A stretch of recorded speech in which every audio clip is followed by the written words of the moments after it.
we're going to make almond meal chocolate chip cookies.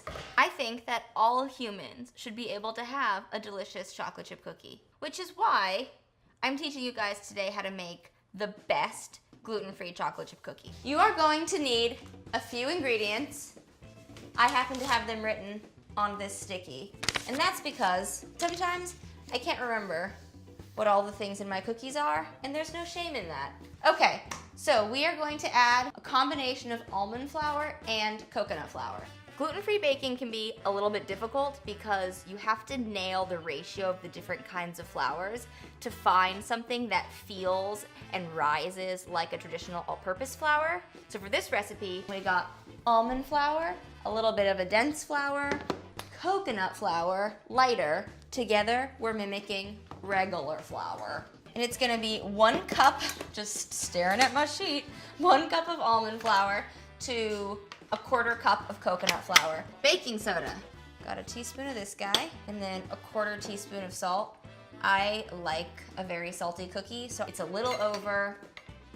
You're welcome. Mix your dry ingredients. It just drowned itself. For the wet ingredients, 6 tablespoons of coconut oil. The coconut oil is sort of solid in here, which is okay. And why do I not have any? I forgot to put honey down. It's a 1/2 cup of honey. Brand spanking new. Geez, this is on really well. Okay. Tasty. Cup of honey. Now we cream.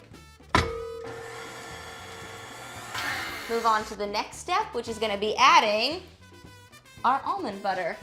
6 tablespoons to be exact. I always opt for creamy almond butter.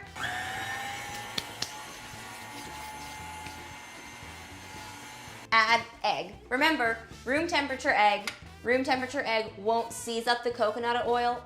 Just me and my buddy Stan Mixie, chillin'.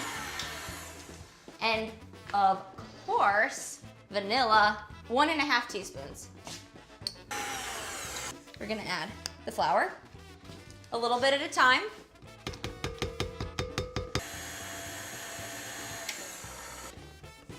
I'm sure it's really interesting to watch this from all the way back there. Hi! Scrape down the sides, make sure everything gets mixed evenly. And then the chocolate chips are in.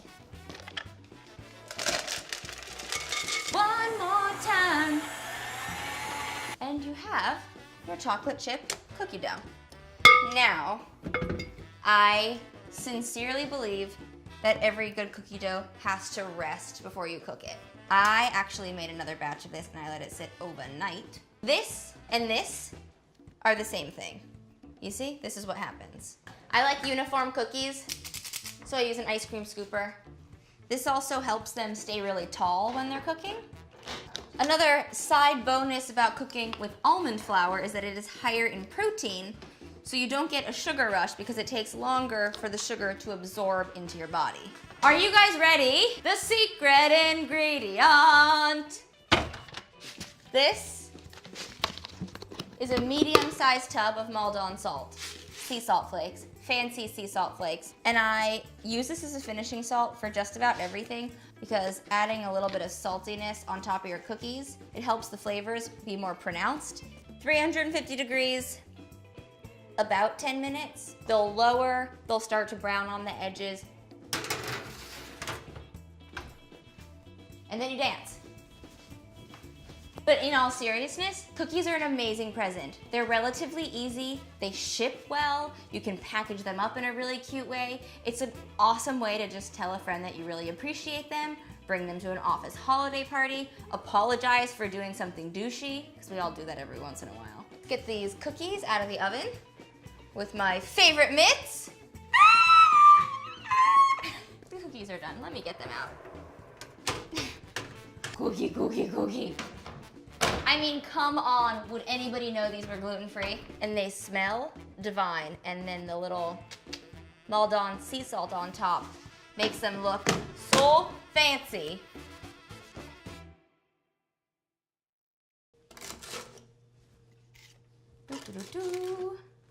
This is the most entertaining piece of content you've seen all day.